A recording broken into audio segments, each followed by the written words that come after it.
Hi dears, it's me MS from MS solutions. ഇനി എന്തിന് വേറെ സൊല്യൂഷൻസ്. എൻ്റെ പ്രിയപ്പെട്ട SSLC വിദ്യാർത്ഥികളെ, കേവലം ഒരു കെമിസ്ട്രി ഫിസിക്സ് അധ്യാപകനായ MS സൊല്യൂഷൻ നിങ്ങളുടെ മുന്നിലേക്ക് വന്നിരിക്കുന്നത് മലയാള പരീക്ഷാ പേപ്പറിൽ വരാൻ സാധ്യതയുള്ള ചോദ്യങ്ങളുമായിട്ടാണ്. നിങ്ങൾ ചോർത്തിയെന്ന് വിചാരിച്ചേക്കാം. എൻ്റെ പ്രിയപ്പെട്ട കുട്ടികളോട് എനിക്ക് പറയാനുള്ളത്, നിങ്ങൾക്ക് 2 യൂണിറ്റ് ആണുള്ളത്. 5 ചാപ്റ്റേഴ്സുകൾ അല്ലെങ്കിൽ 6ാമത്തെ ചാപ്റ്റർ വരുമോ വരില്ലയോ എന്ന് നമുക്ക് പ്രെഡിക്റ്റബിൾ ഒന്നുമല്ല. ഏകദേശം ആദ്യത്തെ യൂണിറ്റിൽ തന്നെയുള്ള 3ഓളം ചാപ്റ്റേഴ്സുകൾ വളരെ പ്രധാനമേറിയതാണ്. എല്ലാം കഥകളതിമോഹനമാണെങ്കിലും സ്വാതന്ത്ര്യത്തിൻ്റെ ചിറകുകളാണെങ്കിലും എന്താണെങ്കിലും ശരി, എല്ലാം നമുക്ക് പ്രിയപ്പെട്ട ചാപ്റ്റേഴ്സുകൾ തന്നെയാണ്. സോ ഒരു പ്രഡിക്ഷൻ പറയുമ്പോൾ ഞാൻ ആലോചിച്ചിരുന്നത് ഇത്ര മാത്രമേ ഉള്ളൂ. നിങ്ങളുടെ SSCRT ടെക്സ്റ്റ് ബുക്ക് ഞാൻ മുന്നിൽ വെച്ചു. കൂടെ തന്നെ എൻ്റെ MS സൊല്യൂഷൻസിൻ്റെ മലയാളം ഫസ്റ്റിൻ്റെ ഗൈഡ് എടുത്തു. അതിൽ പറഞ്ഞിരിക്കുന്ന ചോദ്യങ്ങളും മുന്നിൽ വെച്ചു. തൊട്ടപ്പുറത്ത് നിങ്ങളുടെ സമഗ്രയുടെ ക്വസ്റ്റ്യൻ പേപ്പറും വെച്ചു. ഇതിലെല്ലാത്തിൽ നിന്നും എനിക്ക് മനസ്സിലായ ചില കാര്യങ്ങൾ, ചില ചോദ്യങ്ങളെല്ലാം വരികൾ പലതാണെങ്കിലും എഴുതാനുള്ളത് ഉത്തരം സെയിം തന്നെയാണ് എന്ന് പറയുന്നത് പോലെ. ഫോർ എക്സാമ്പിൾ, കർണൻ്റെ സ്വഭാവ സവിശേഷതകൾ പഠിച്ചു വെക്കുന്ന ഒരാൾക്ക് കർണൻ്റെ കഥാപാത്ര നിരൂപണം മാത്രമല്ല, അവിടെ നിന്ന് കർണനെയും സമകാലിക കാലഘട്ടത്തിലെ ഒരാളെയും തമ്മിൽ താരതമ്യം ചെയ്യാൻ വരെ കഴിയുമെന്നതിൽ യാതൊരുവിധ തർക്കവും വേണ്ട. സോ ഇത്തരം ഓരോ കാര്യങ്ങളിലും ഓരോ ചോദ്യത്തിലും അതിൻ്റെ വരികൾ മാത്രമേ മാറുന്നുള്ളൂ, പക്ഷേ ആശയം ഒന്ന് തന്നെയാണ് എന്ന് നിങ്ങൾ മനസ്സിലാക്കുക. അതൊക്കെ ഞാൻ ഇവിടെ കാണിച്ചു തരാം. സോ നമ്മുടെ പ്രഡിക്ഷൻ ക്വസ്റ്റ്യൻസിലേക്ക് പോവാം. റെഡിയല്ലേ? യെസ്. മന്നവ കേൾക്ക ഭരദ്വാജ നന്ദന നിന്നുള്ള യോദ്ധാക്കളിൽ പ്രബലാധിപൻ, പിന്നെ ഞാൻ പക്ഷേ ഭരിക്കുന്നതുമുണ്ടോ മന്നവ സങ്കടമുണ്ടാകയില്ലേതും. ഇത് കഥകളതിമോഹനത്തിലെ ഈ ഒരു സന്ദർഭം വിശകലനം ചെയ്ത് കർണൻ്റെ സ്വഭാവ സവിശേഷതകളെ കുറിക്കാനാണ് നിങ്ങളോട് പറഞ്ഞിരിക്കുന്നത്. തീർച്ചയായിട്ടും നമ്മുടെ ഈ ഒരു കാലഘട്ടത്തിൽ ഞാൻ നേരത്തെ പറഞ്ഞല്ലോ, കർണൻ്റെ കഥാപാത്ര നിരൂപണം നിങ്ങൾ പഠിച്ചു വെച്ച് കഴിഞ്ഞാൽ കർണനെയും ഈ കാലഘട്ടത്തിലെ ഒരാളെയും തമ്മിൽ താരതമ്യം ചെയ്യുമ്പോൾ നമുക്ക് ഒരുപാട് കാര്യങ്ങൾ മനസ്സിലാവും. ഒരു മോഡേൺ കാലഘട്ടത്തിൽ ആൾക്കാർക്കടക്കം വന്നിരിക്കുന്ന മാറ്റങ്ങളെക്കുറിച്ച് അവിടെ പറയുന്നുണ്ട്. 2, അച്ചടി മാധ്യമങ്ങളിൽ നിന്ന് നവമാധ്യമങ്ങളിലേക്ക് എത്തുമ്പോൾ മാധ്യമ ഭാഷയിൽ വന്ന മാറ്റങ്ങൾ എന്തെല്ലാമാണ് ചർച്ച ചെയ്യുക. കണ്ടെത്തലുകൾ വിശദമായി കുറിപ്പ് തയ്യാറാക്കുക. ഓക്കെ, ഇതൊക്കെ ഇമ്പോർട്ടൻ്റ് ആണ്. എൻ്റെ പ്രിയപ്പെട്ട കുട്ടികൾ മനസ്സിലാക്കേണ്ടത്, അച്ചടി മാധ്യമങ്ങളിൽ നിന്ന് നവമാധ്യമങ്ങളിലേക്ക് എത്തുമ്പോൾ വന്നിരിക്കുന്ന പ്രത്യേകതരം മാറ്റങ്ങളുണ്ട്. ഇപ്പോൾ ഒരു ലിങ്കുകൾ, പിന്നെന്താ ഒരു പോഡ്കാസ്റ്റ് സെറ്റപ്പ്, ഈ കാര്യങ്ങളൊക്കെ നിങ്ങളുടെ ടെക്സ്റ്റ് ബുക്കിലൊക്കെ സിമ്പിളായിട്ട് ഓരോ ചോദ്യങ്ങളിലൂടെ പറഞ്ഞു തരുന്നുണ്ട്. എല്ലാം നിങ്ങൾക്ക് എന്ത് ചെയ്യാം, ഒരു ഗൈഡ് ത്രൂ നിങ്ങൾക്ക് എന്ത് ചെയ്യാൻ പറ്റും, റെഡിയാക്കി എടുക്കാൻ പറ്റും. എൻ്റെ പ്രിയപ്പെട്ട കുട്ടികൾക്ക് ഇതിൻ്റെ ആൻസർ കീ വേണമെന്ന് എനിക്കറിയാം. ആ ആൻസർ കീ ഞാൻ വാട്സപ്പ് ചാനൽ നിങ്ങൾക്ക് തരും. ആ ആൻസർ കീ നിങ്ങൾക്ക് ലഭിക്കണമെങ്കിൽ താഴെയുള്ള കമൻറ്റ് ബോക്സിലുള്ള ലിങ്കിൽ ക്ലിക്ക് ചെയ്തിട്ട് വാട്സപ്പ് ചാനലിൽ ജോയിൻ ചെയ്താൽ മാത്രം മതി. ആൻസർ കീ നിങ്ങൾക്ക് ലഭിച്ചുകൊണ്ടിരിക്കും കേട്ടോ. എങ്കിലും ചോദ്യം എനിക്ക് നിങ്ങൾ കാണിച്ചു തരണം. ഇത് അടിപൊളി ഡയലോഗാ. അടിയന്തിരമായി ചീഫ് റിപ്പോർട്ടറായി പ്രൊമോഷൻ വേണം, ഇല്ലെന്നാൽ രാജിവെക്കുന്നു, മന്ദിക്കണം. മാധ്യമ പ്രവർത്തകനായ വെങ്കടേഷ് അയ്യങ്കാരെ ഈ നിലപാടിലേക്ക് എത്തിച്ച സാഹചര്യം എന്തായിരുന്നു? കണ്ടെത്തി കുറിപ്പ് തയ്യാറാക്കുക. ഈ വെങ്കടേഷ അയ്യങ്കാർ എന്ന് പറയുന്ന കഥാപാത്രം നിങ്ങൾക്കറിയാമല്ലോ. നല്ല രസമാണ് അദ്ദേഹത്തിൻ്റെ കാര്യം. അതൊരു പരിഹാസത്തിലൂടെ ഒരു ഫലിതം കൊണ്ടുവരുന്നുണ്ടെങ്കിലും അദ്ദേഹം കാണിച്ചു തരുന്ന ചില കാര്യങ്ങളുണ്ട്. ഇന്നത്തെ കാലഘട്ടത്തിലെ നവമാധ്യമങ്ങളുമായി അന്നത്തെ മാധ്യമങ്ങൾക്കിടയിലുള്ള താരതമ്യം തീർച്ചയായിട്ടും നിങ്ങൾ പഠിച്ചു വെക്കേണ്ടതാണ്. ഓക്കെ, ആ സ്ഥാനക്കയറ്റം കിട്ടാതിരുന്ന വെങ്കടേഷ അയ്യങ്കാരോട് അവസാനം പറയുന്നുണ്ട്, നിങ്ങൾ ഇനി റെസിഡൻറ്റ് എഡിറ്ററാണ്, വീട്ടിലിരുന്ന് വർക്ക് ചെയ്താൽ മതി എന്ന് പറയുന്നുണ്ട്. ഓക്കെ, അപ്പോൾ ഇത്തരം സന്ദർഭങ്ങളൊക്കെ നമുക്ക് ഓരോ വാക്കിലൂടെ പോകുമ്പോഴും നിങ്ങൾക്ക് തള്ളിമറിച്ച് എഴുതാൻ പറ്റിയ ഒരു ചാപ്റ്റർ തന്നെയായിരിക്കും ഈ ഒരു റെസിഡന്റ് എഡിറ്റർ എന്ന് പറയുന്ന ചാപ്റ്റർ കേട്ടോ. ഓക്കെ, അടുത്തതായിട്ട്, അയ്യോ ഗുണവും അനവധി ദോഷമായതു എന്ന് ഹംസം വിലപിക്കുന്നുണ്ടല്ലോ. നമ്മുടെ ഗുണങ്ങളും ചിലപ്പോൾ നമുക്ക് ദോഷത്തിന് കാരണമാകുന്നു. ഈ നിരീക്ഷണത്തോട് നിങ്ങൾ യോജിക്കുന്നുണ്ടോ? സ്വാഭിപ്രായം സമർത്ഥിക്കുക. അല്ലേ, സ്വർണ്ണ നിറങ്ങളോട് കൂടിയ ചിറകുകൾ ഉണ്ടായിട്ടും അരയന്നത്തെ നമ്മുടെ നളൻ എന്ത് ചെയ്തിട്ടുണ്ട്? ലോക്ക് ചെയ്തിട്ടുണ്ട്. അപ്പോൾ ഇദ്ദേഹത്തിന് തോന്നുകയാണ്, തൻ്റെ ഗുണമാണല്ലോ, ഹംസത്തിന് തോന്നുകയാണ് തൻ്റെ ഗുണങ്ങളെല്ലാം തനിക്ക് ദോഷമായല്ലോ. സ്വർണ്ണ ചിറകല്ല, ഒരു കരിഞ്ഞിറങ്ങിയ ചിറകാണെങ്കിൽ, ഒരു കരിഞ്ഞുണങ്ങിയ ചിറകാണെങ്കിൽ നളൻ ആ ഭാഗത്തേക്ക് നോക്കുമോ? ഇല്ല. അരയന്നം എന്ന് പറയുന്നത് എപ്പോഴും എന്താണ്? ഒരു ഭംഗിയെ ആസ്വദിപ്പിക്കുന്ന, അല്ലെ ഭംഗിയെ സൂചിപ്പിക്കുന്ന ഒരു ഭാഗം, എന്താ പറയുക, ഒരു പക്ഷി എന്നൊക്കെ വേണമെങ്കിൽ പറയാം. പാട്ട് തന്നെ പറയാറുണ്ടല്ലേ, അരയന്നെ പെട പോലെ കുലുങ്ങി നടക്കും, അഴകിപ്പു മിഴി കൊണ്ട് കവിതകൾ കുറിക്കും, അത് കണ്ട നഖമാകെ പെടപെട പെടക്കും കരിമിഴിയുടെ നോട്ട്. ആ അരയന്നെ പെട എന്ന് പറയാൻ കാരണം എന്താ? അരയന്നം എന്ന് പറയുന്നത് ഒരു സൗന്ദര്യത്തിൻ്റെ പ്രതീകമാണ്. മഴയില്ലാതെ തടാകങ്ങളും പുഴകളും വറ്റിപ്പോയിക്കൊണ്ടിരിക്കുന്ന നമ്മുടെ മണ്ണിൻ്റെ മക്കൾ rain rain go away, rain rain go away എന്ന് പാടാമോ? അവർ പാടേണ്ടത് എന്താണെന്ന് കവി പറയാ, എങ്ങോട്ട് പോകുന്നു മേഘമേ നിൽക്കുക, ഞങ്ങൾക്ക് 4 ലിറ്റർ വെള്ളം പകരുക എന്നല്ലേ അവർ പാടേണ്ടത്.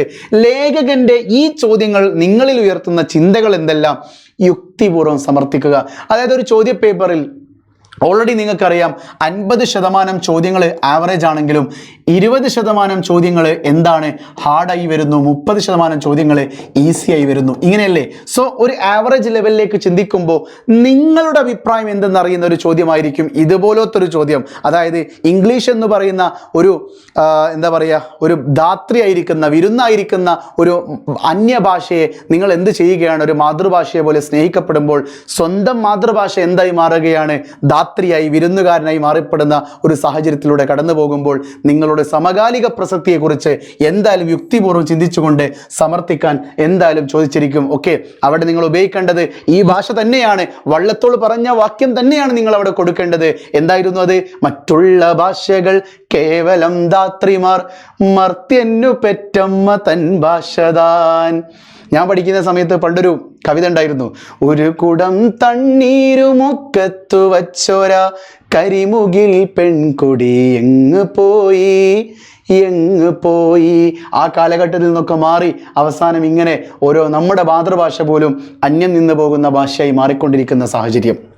ഓക്കെ, മാതൃഭാഷയെ പെറ്റമ്മയെ ഉപമിക്കാൻ ലേഖകനെ പ്രേരിപ്പിക്കുന്ന ഘടകം എന്ത്? ഇതൊക്കെ പരീക്ഷയ്ക്ക് വെരി ഇമ്പോർട്ടൻ്റ് ആണ്.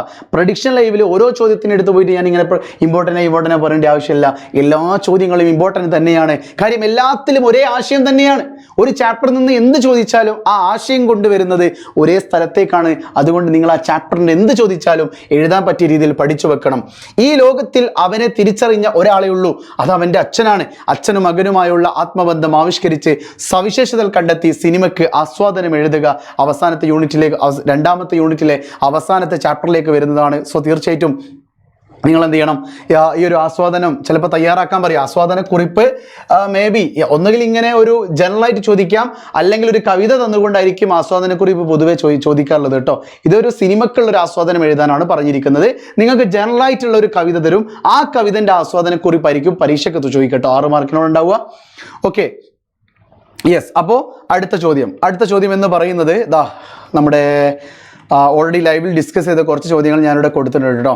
നോക്കിക്കേ, കർണസുഖം ഞാൻ പറകയില്ലാരോടും. കർണന്റെ ഈ നിലപാട് വർത്തമാനകാല സമൂഹത്തിൽ, ഞാൻ പറഞ്ഞില്ലേ വർത്തമാനകാല സമൂഹത്തിൽ എത്രമാത്രം പ്രസക്തമാണ്, വിശകലനം ചെയ്ത് കുറിപ്പ് തയ്യാറാക്കുക. നാളെ കണ്ടടാ നിങ്ങൾ മിക്കവാറും ഈ ഒരു ഡയലോഗ് നിങ്ങൾ കാണും. കർണസുഖം ഞാൻ പറകയില്ലാരോടും. നിങ്ങൾ കണ്ടോളി, അടിപൊളിയാണ്. ഇത് നന്നായിട്ട് നിങ്ങൾക്ക് എഴുതാൻ പറ്റും കേട്ടോ. ഓക്കെ, അതായത് കർണൻ്റെ അടുത്ത്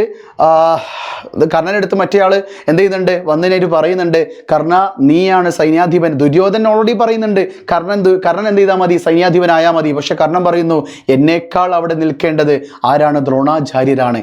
അവിടെ കർണൻ എന്ത് ചെയ്തു, എനിക്ക് സ്ഥാനക്കയറ്റം വേണ്ട, എനിക്ക് റെസ്പെക്റ്റ് മതി, എനിക്ക് സ്ഥാനക്കയറ്റം വേണ്ട എന്ന് കർണൻ പറയുമ്പോൾ കർണനെ നിങ്ങൾ എന്ത് ചെയ്യുക, നിങ്ങളുടെ സുഹൃത്തുക്കളുമായിട്ടൊക്കെ ഒന്ന് വെച്ച് നോക്കുക, അല്ലെ ഇപ്പോൾ ഈ കാലഘട്ടത്തിൽ MLA-മാരൊക്കെ ഒന്ന് വെച്ച് നോക്കുക. ഓക്കെ, എന്താണെന്നുള്ളത് കേട്ടോ. അതിൻ്റെ ആൻസർക്ക് ഇവിടെ ഉണ്ട്. അടുത്ത നോക്കിക്കേ, കർണനും മന്ദസ്മിതം ചെയ്തു ചൊല്ലിനാൽ കർണസുഖം ഞാൻ പറകയില്ലാരോടും. കർണന്റെ എന്തെല്ലാം സവിശേഷതകൾ. സോ ഇത് ഞാൻ കഥാപാത്ര നിരൂപണത്തിന് വേണ്ടി വെച്ചതാണ്.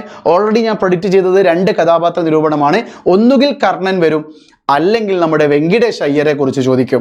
നളൻ എന്ന് പറയുന്ന കഥാപാത്രത്തിന് ഒരുപാട് സാധ്യതയുണ്ട്, കഥാപാത്ര നിരൂപണത്തിന് ഒരുപാട് സാധ്യതയുണ്ട്. പക്ഷേ എനിക്കെന്തോ എൻ്റെ മനസ്സ് പറയുന്നു നളൻ വരാൻ സാധ്യതയില്ല, കർണനോ അല്ലെങ്കിൽ വെങ്കിടേഷ് അയ്യരോ ആയിരിക്കും വരാൻ സാധ്യത എന്ന് എൻ്റെ മനസ്സിൽ ആരോ വന്ന് പറയുന്നുണ്ട്. ഓക്കെ, അടുത്ത ചോദ്യം നോക്കടാ. നിരവലംബം മമ കുടുംബവും ഇനി. തനിക്കൊരു ആപത്ത് വന്നപ്പോഴും കുടുംബത്തെക്കുറിച്ചാണ് ഹംസം ചിന്തിക്കുന്നത്. മറ്റെന്തെല്ലാം സവിശേഷതകളാണ് ഹംസത്തിനുള്ളത്? ഹംസത്തിൻ്റെ ഹംസത്തിൻ്റെ കഥാപാത്ര നിരൂപണം ഓൾറെഡി സമഗ്രയുടെ ക്വസ്റ്റ്യൻ പേപ്പറിൽ ചോദിച്ചിട്ടുണ്ട്. അതിന് ചോദിക്കാനൊരു സാധ്യതയില്ല. പക്ഷേ ഹംസത്തെക്കുറിച്ചൊരു ചോദ്യം വരികയാണെങ്കിൽ ഇതുപോലെ ഒരു വിശകലനം ചെയ്തുകൊണ്ടുള്ള ഒരു സവിശേഷതകൾ, ഇതിപ്പോൾ ഒരു ആസ്വാദനക്കുറിപ്പ് കഥാപാത്ര നിരൂപണമാണ്. പക്ഷേ ഹംസം എന്ന് പറയുന്ന കഥാപാത്രം കുടുംബത്തിനോട് കാണിക്കുന്ന ആ ഒരു താല്പര്യം, കാര്യം താൻ കൂടി നശിച്ചു കഴിഞ്ഞാൽ ഇനി അങ്ങോട്ടേക്ക് വരും തലമുറയിൽ ഹംസത്തിൻ്റെ തലമുറ ഉണ്ടാവുകയില്ല. അതുകൊണ്ട് നളൻ എന്ന് പറയുന്ന രാജാവെ നിങ്ങൾ എന്നെ എന്ത് ചെയ്യണം, മോചിപ്പിക്കണമെന്ന് പറയപ്പെടുന്ന ഒരവസ്ഥയിലേക്ക് എത്തുന്നു. കാര്യം നളൻ കൊല്ലാൻ വന്ന ഒരാളായിട്ടാണ് ഹംസം കാണുന്നത്. ഹംസം തെറ്റിദ്ധരിക്കപ്പെട്ടതാ. അവിടെ നളനും എന്തായിട്ടുണ്ട്, ആശങ്കനായി പോയിട്ടുണ്ട്, സങ്കടത്തിലായി പോയിട്ടുണ്ടല്ലേ. ഓക്കെ, ഒക്കെ പഠിച്ചവർക്കറിയാം. അയ്യോ ഗുണവും അനവധി ദോഷമായതു എന്ന് ഹംസം വിലപിക്കുന്നത് നമ്മുടെ ഗുണങ്ങളും ചിലപ്പോൾ നമുക്ക് ദോഷത്തിന് കാരണമാകുന്നു. ഇത് ഓൾറെഡി ഞാൻ പറഞ്ഞു കഴിഞ്ഞാട്ടോ, ലൈവിൽ വെച്ചുകൊണ്ടാണ് സ്ലൈഡ് ആഡ് ചെയ്തത്. ഭാവിയെക്കുറിച്ചുള്ള ഭയത്തിൻ്റെ തന്ത്രപ്പാടിൽ നമ്മുടെ ഭാഷ മനസ്സിൽ നിന്ന് മാഞ്ഞു പോവുകയാണ്. നമ്മുടെ സിനിമാ നടനും സംവിധായകനും ഒക്കെ ആയിട്ടുള്ള പ്രകാശ് രാജ് പറയുന്ന ഡയലോഗാണിത്. മുകളിൽ നൽകിയ സൂചനയും പാഠഭാഗവും മാതൃഭാഷയോടുള്ള വർത്തമാനകാല സമൂഹത്തിൻ്റെ സമീപനവും വിമർശനാത്മകമായി വിലയിരുത്തി മാതൃഭാഷ നമ്മുടെ വേര് എന്ന വിഷയത്തിൽ ഒരു പ്രഭാഷണം തയ്യാറാക്കുക എന്നാണ് ഞാൻ ഇവിടെ എഴുതിയത്. ഞാൻ പറയട്ടെ മക്കളെ, മാതൃഭാഷയുമായി ബന്ധപ്പെട്ടുകൊണ്ട് 6 മാർക്കിൻ്റെ എന്ത് ചോദിക്കാനുള്ള സാധ്യതയുണ്ട്? ഒരു ഉപന്യാസം ചോദിക്കാനുള്ള സാധ്യതയുണ്ട്. ഉപന്യാസം എൻ്റെ മനസ്സിങ്ങനെ പറയാ, ഉപന്യാസം ചോദിക്കാൻ സാധ്യതയുണ്ട്. ഇനി അതല്ലെങ്കിൽ പ്രഭാഷണവുമായിരിക്കും. ടെക്സ്റ്റ് ബുക്കുള്ള ചോദ്യമാണ്, നിങ്ങൾക്കറിയാലോ. ഓക്കെ, സോ ഇത്രയും ചോദ്യങ്ങളിലേക്ക് പോകുമ്പോൾ ഇതൊരു സിമ്പിൾ സാധനമാണ്, ഒരു 1 വേർഡ് സാധനമാണ് കേട്ടോ. ഇത് ഞങ്ങൾക്ക് പറയുന്നില്ല, ഞാൻ ഇവിടെ ആഡ് ചെയ്തേ ഉള്ളൂ കേട്ടോ.